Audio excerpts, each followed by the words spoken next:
Spermatogenesis, जिसमें सबसे पहले स्पर्मेटोजेनेसिस किया था, क्योंकि वहां पर मेल का कंप्लीट हुआ था, इसलिए मैंने अभी तक मेल का ही उसमें बताया है, बाकी अभी तक नहीं बताया है। ठीक है, तो अभी तक हमने मेल का कंप्लीट किया है, और बाकी आज हम जो है ये स्टार्ट करेंगे अपना रेगुलेशन और हार्मोन कंट्रोल ऑफ स्पर्मेटोजेनेसिस। मतलब क्या है इसका? यानी स्पर्मेटोजेनेसिस में हार्मोन्स का और इसका रेगुलेशन, इसका हार्मोन का कंट्रोल और रेगुलेशन के बारे में हम इसके बारे में पढ़ेंगे। यानी हार्मोन क्या रोल प्ले करेगा एक स्पर्मेटोजेनेसिस में, यानी स्पर्म प्रोडक्शन में मेनली, अगर मैं मोटे तौर पे कहूं तो इसका मतलब यही है कि स्पर्मेटोजेनेसिस में यानी स्पर्म प्रोडक्शन में हार्मोन्स का क्या रोल है। तो आज इसकी इसी के बारे में चर्चा होगी। चलिए बात करते हैं नेक्स्ट। हाँ, तो ये मैंने एक फ्लो चार्ट बनाया है जिसके हिसाब से हम शायद बहुत ही इजीली ये समझ पाएंगे कि हार्मोन का स्पर्मेटोजेनेसिस प्रोसेस में क्या कंट्रोल है। और हार्मोन का स्पर्मेटोजेनेसिस में कंट्रोल देखने के लिए हमें सबसे पहले ये चार्ट समझना पड़ेगा। इस चार्ट को समझने के लिए सबसे पहले मैंने हाइपोथैलेमस लिया है। हाइपोथैलेमस एक ग्लैंड है, फिर एंटीरियर पिट्यूटरी एक ग्लैंड है, दो ग्लैंड यहाँ पर है। तो सबसे पहले क्या होगा, ये हाइपोथैलेमस ग्लैंड जो है ये जीएनआरएच का सिक्रीशन इंक्रीज करेगी। अब ये टर्म नया हो सकता है जीएनआरएच, क्योंकि हमने अभी तक हार्मोन वाला चैप्टर नहीं किया है, तो इसीलिए थोड़ा यहाँ पर ये बात हो सकती है। ये जीएनआरएच होता है आपका गोनेडोट्रोपिन रिलीजिंग हार्मोन। इसका मतलब है गोनेडोट्रोपिन रिलीजिंग हार्मोन। अब गोनेडोट्रोपिन रिलीजिंग हार्मोन क्या है, तो मैं आपको बता दूं, इससे रिलीजिंग वर्ड आ रहा है, इसका मतलब आप समझ गए होंगे कि ये किसी ग्लैंड को मदद करेगा कुछ रिलीज करने में। इसमें रिलीजिंग वर्ड आ रहा है, गोनेडोट्रोपिन रिलीजिंग हार्मोन, यानी ये मदद करेगा। और ये किसको मदद करेगा, ये एंटीरियर पिट्यूटरी ग्लैंड को मदद करेगा। एंटीरियर पिट्यूटरी ग्लैंड को क्या मदद करेगा, एंटीरियर पिट्यूटरी ग्लैंड को ये मदद करेगा किसके सिक्रेशन के लिए, गोनेडोट्रोपिन हार्मोन के। गोनेडोट्रोपिन हार्मोन सिक्रेट करने के लिए क्या करेगा, इसकी मदद करेगा। हाइपोथैलेमस जीएनआरएच का लेवल इंक्रीज करेगा, वो जाके एंटीरियर पिट्यूटरी को सिग्नल देगा कि भाई तू गोनेडोट्रोपिन हार्मोन सिक्रेट करो। तो फिर gonadotropin hormone anterior pituitary gland secrete करेगी। अब ये गोनेडोट्रोपिन हार्मोन क्या करेगा, आगे जाके दो जगह अपना सिक्रीशन लगाएगा और उनमें उनके सिक्रीशन में हेल्प करेगा। अब गोनेडोट्रोपिन ये दो जगह पे एक्ट करेगा। ये दो जगह कौन सी है, पहला है एलएच यानी ल्यूटिनाइजिंग हार्मोन, और इसे हम इंटरस्टिशियल सेल स्टिमुलेटिंग हार्मोन भी कहते हैं। दूसरे नंबर पर है एफएसएच। एफएसएच क्या है, फॉलिकल स्टिमुलेटिंग हार्मोन। तो ये गोनेडोट्रोपिन हार्मोन जो है ये इन दो पे एक्ट करेगा, और इनसे ये लीडिंग ल्यूटिनाइजिंग हार्मोन और ये फॉलिकल स्टिमुलेटिंग हार्मोन सिक्रीट होंगे, जिसकी वजह से अगर मैं इसकी बात करूं ल्यूटिनाइजिंग हार्मोन की, पहले ल्यूटिनाइजिंग हार्मोन की बात करते हैं। ल्यूटिनाइजिंग हार्मोन क्या करेगा, लीडिंग सेल पे एक्ट करेगा, और हम जानते हैं लीडिंग सेल्स जो होती हैं वो टेस्टोस्टेरोन प्रोड्यूस करती हैं, हमने पीछे पढ़ा था। एंड्रोजन यानी टेस्टोस्टेरोन प्रोडक्शन में हेल्प करती हैं लीडिंग सेल्स, और वही पूरे प्रोसेस को मतलब जो अपनी ग्लैंड्स होती हैं, एसेसरी रिप्रोडक्टिव ग्लैंड्स, उनके सिक्रेशन में मदद टेस्टोस्टेरोन ही करता है, और बॉडी चेंजेस बॉयज में टेस्टोस्टेरोन ही करवाता है। तो ये जो है वो हार्मोन सीक्रेट कहाँ से होता है, वो सीक्रेट करवाता है लीडिंग सेल। अब कैसे होगा, तो हमें पता है सबसे पहले हाइपोथैलेमस क्या करेगा, जीएनआरएच का वैल्यू इंक्रीज करेगा। जीएनआरएच क्या है, गोनेडोट्रोपिन रिलीजिंग हार्मोन। ये गोनेडोट्रोपिन रिलीजिंग हार्मोन मदद किसकी करेगा, एंटीरियर पिट्यूटरी ग्लैंड की मदद करेगा। एंटीरियर पिट्यूटरी ग्लैंड क्या करेगा, एंटीरियर पिट्यूटरी ग्लैंड इसकी मदद से गोनेडोट्रोपिन हार्मोन सीक्रेट करेगा।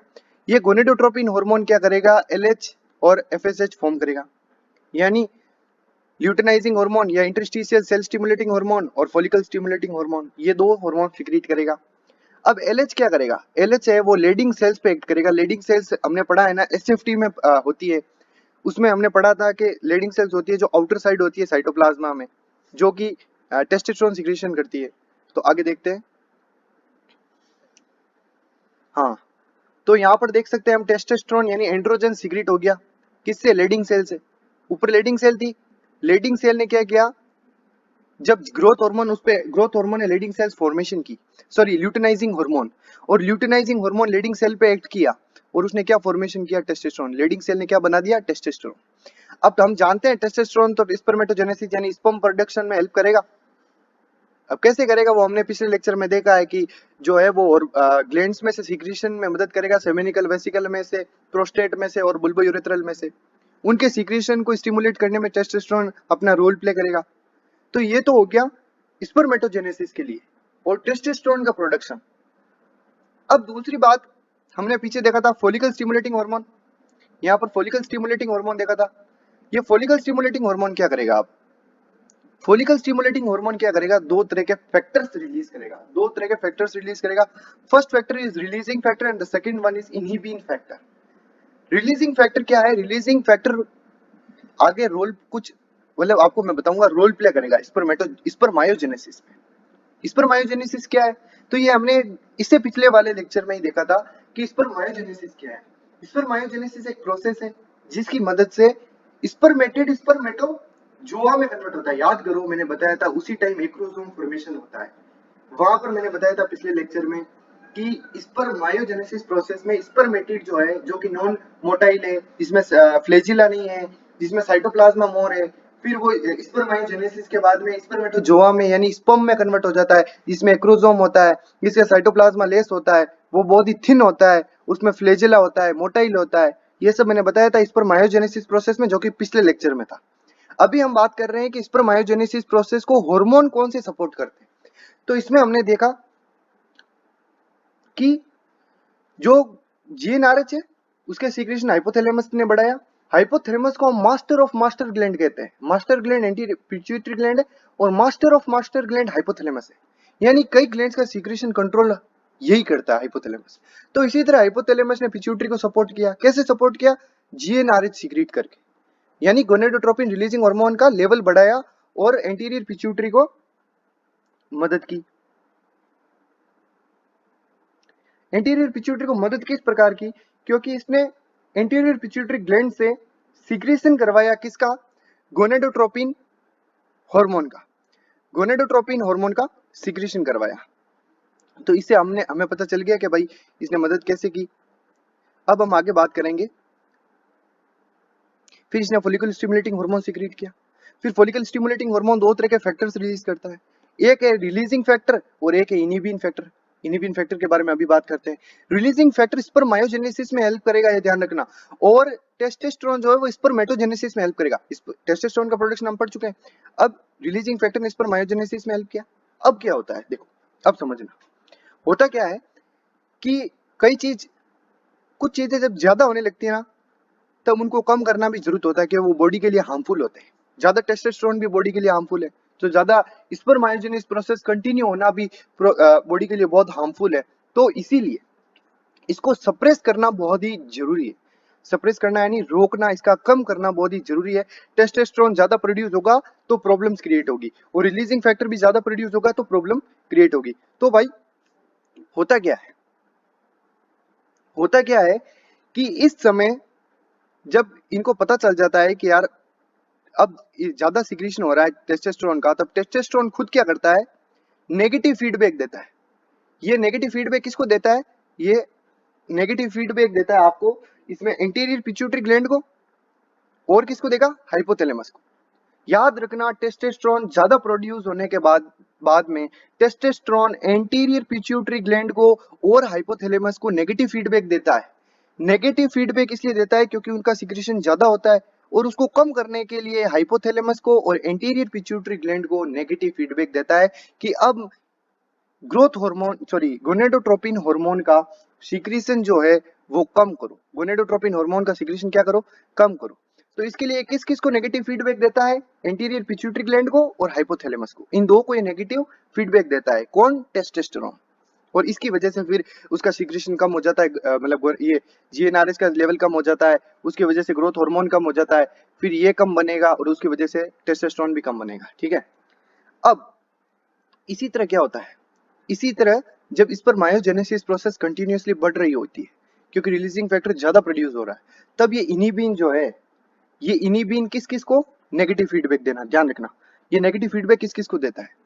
तो ये इनहिबिन एक तो एफएसएच को नेगेटिव फीडबैक देगा। एफएसएच को क्या देगा? नेगेटिव फीडबैक देगा। एक किसको देगा? एक देगा आपके एंटीरियर पिट्यूटरी को, और दूसरा किसको देगा?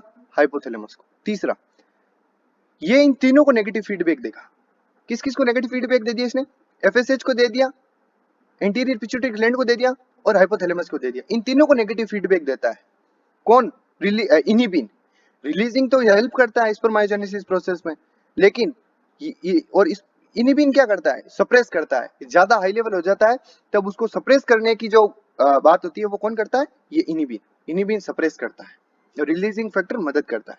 इसी तरह टेस्टोस्टेरोन दोनों का रोल प्ले करता है। टेस्टोस्टेरोन स्पर्मेटोजेनेसिस में भी हेल्प करता है और नेगेटिव फीडबैक भी देता है। ये नेगेटिव फीडबैक किसको देता है? ये नेगेटिव फीडबैक देता है एंटीरियर पिट्यूटरी को और हाइपोथैलेमस को। ये ल्यूटिनाइजिंग हार्मोन को नेगेटिव फीडबैक नहीं देता है, लेकिन इनिबिन जो है वो तीनों में नेगेटिव फीडबैक देता है। एफएसएच में भी देगा, एंटीरियर पिट्यूटरी को भी देगा और हाइपोथैलेमस को भी देगा। तो इस तरह इसका लेवल भी फिर कम हो जाएगा, यानी स्पर्मायोजेनेसिस प्रोसेस कम हो जाएगी।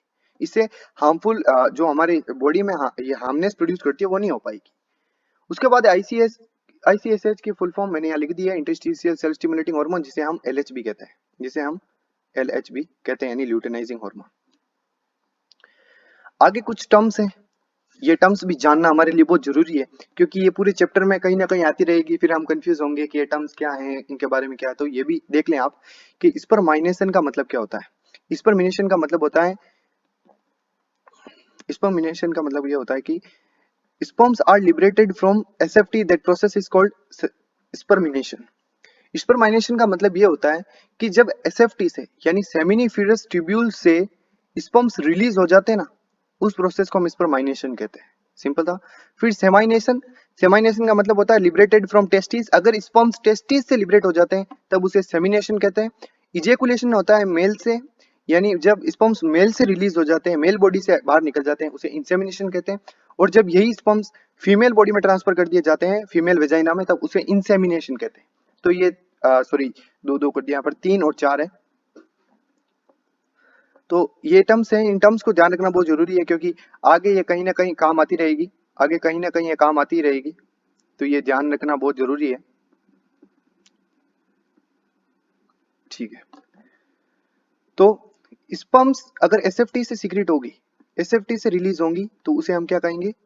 स्पर्माइनेशन। अगर वो स्पर्म्स टेस्टिस से रिलीज होंगे तब उसे सेमाइनेशन। और अगर वो मेल्स से रिलीज होंगे, इजेक्यूलेशन। और अगर वो फीमेल बॉडी में ट्रांसफर हो जाते हैं तब उसे इंसेमिनेशन कहते हैं।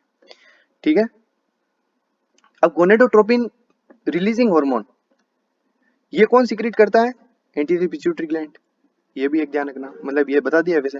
अब इससे याद रखना, हाइपोथैलेमस सबसे पहले, hypothalamus gonadotropin releasing hormone secrete करेगा, इसका लेवल बढ़ाएगा बॉडी में, और फिर ये एंटीरियर पिट्यूटरी ग्लैंड को सिग्नल भेजेगा कि भाई गोनेडोट्रोपिन हार्मोन सीक्रेट करो, और तब एंटीरियर पिट्यूटरी ग्लैंड क्या करेगा?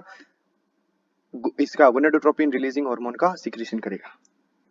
ठीक है, और एक चीज याद रखना, बर्ड्स में लेफ्ट ओवरी जो है वो एक्टिव होती है, यानी वही ओवम प्रोड्यूस करती है, वही ये सब काम करती है। ठीक है, मतलब ये अभी नहीं बताना था, पर एक टॉपिक था और कभी कभी स्टेटमेंट में आ जाता है, तो इसलिए ये ध्यान रखना कि बर्ड्स में लेफ्ट ओवरी ही वर्केबल होती है, एक्टिव होती है या फंक्शनेबल होती है। उसके बाद एक स्ट्रक्चर है, ये ट्रांसवर्स सेक्शन ऑफ एसएफटी है और कुछ नहीं है। इसमें मैं आपको सिंपल बता देता हूँ, स्पर्मेटिड मैंने बताया था, स्पर्मेटोजोआ मैंने बताया था। स्पर्मेटिड का स्पर्मेटोजोआ में कन्वर्जन होना ही क्या होता है? प्रोसेस को क्या कहते हैं? ये भी मैंने बताया था, स्पर्मायोजेनेसिस। स्पर्मायोजेनेसिस यही बोला था मैंने। ठीक है, तो ये प्रोसेस होती है स्पर्मायोजेनेसिस। अब आपको पता है स्पर्मेटिड पता है गोला होता है, फ्लैजिलेटेड नहीं है, और इसको क्या है? न्यूट्रिशन की जरूरत होती है स्पर्मेटिड को।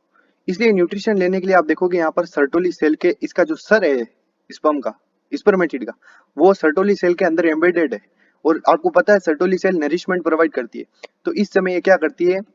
इस स्पर्मेटिड को न्यूरिशमेंट प्रोवाइड करती है। इनके हेड्स जो होते हैं वो सर्टोली सेल के अंदर धसे हुए रहते हैं, और जब इनको न्यूट्रिशन मिल जाता है, जब ये फ्लैजिलेटेड हो जाते हैं और इनमें ये मतलब मैच्योर हो जाते हैं, तब क्या हो जाता है? स्पर्मेटोजोआ में कन्वर्ट हो जाते हैं स्पर्मायोजेनेसिस के बाद। तब ये क्या होते हैं? देखो रिलीज हो गया, ये देखो ये वाला स्पर्मेटोजोआ है, इसे स्पर्म कहते हैं, ये रिलीज हो गया। देखो अब इसका जो हेड है वो इसके अंदर एम्बेडेड नहीं है। ठीक है, तो यहाँ पर हम देख सकते हैं ये चीज। अब इसका हेड जो है वो इस सर्टोली सेल के अंदर अटैच नहीं है, यानी इसको नरिशमेंट मिल चुका है, अब ये मैच्योर है, तो इसको स्पर्मेटोजोआ स्पर्म कह दिया। ये बाकी आप जानते हैं सेकेंडरी स्पर्मेटोसाइट है,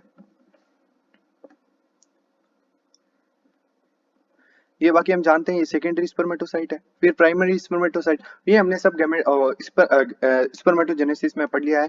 ये सर्टोली सेल्स हैं और ये स्पर्मेटोगोनियम सेल्स हैं, यानी जर्म सेल्स हैं, जो कि यही सेल्स क्या करती हैं आगे जाके आप देख सकते हैं प्राइमरी सेकेंडरी। ये एक आप अगर इसको देखेंगे ना, मैं आपको एक बताता हूँ, एनसीईआरटी का डायग्राम है ये स्पर्मेटोगोनिया हमने वहां पर देखा था। तो सबसे पहले प्रोसेस क्या थी, स्पर्मेटोगोनिया सेल डिवाइड करती है, प्राइमरी स्पर्मेटोसाइट, फिर सेकेंडरी स्पर्मेटोसाइट, फिर स्पर्मेटिड, और फिर स्पर्मेटिड से क्या बनता है, स्पर्मेटोजोआ। तो स्पर्मेटोजोआ स्पर्म से, यानी ये एक प्रोसेस है शॉर्ट में, इसको डायग्राम से बताया है। ठीक है, तो आप ये देख सकते हैं डायग्राम। बाकी आज का लेक्चर यहीं खत्म होता है। एक छोटा सा टॉपिक था जो कि नीट में और बोर्ड एग्जाम्स में काफी बार पूछा गया है, बहुत ही इंपॉर्टेंट टॉपिक है ये। आपको लग रहा होगा कि ये टॉपिक क्या है, लेकिन इस टॉपिक से क्वेश्चन आ जाते हैं, स्टेटमेंटल क्वेश्चन आते हैं, तो बहुत जरूरी था ये टॉपिक समझाना। मैंने जितना इजी हो सके उतना इजी एक्सप्लेन किया। बाकी थैंक यू।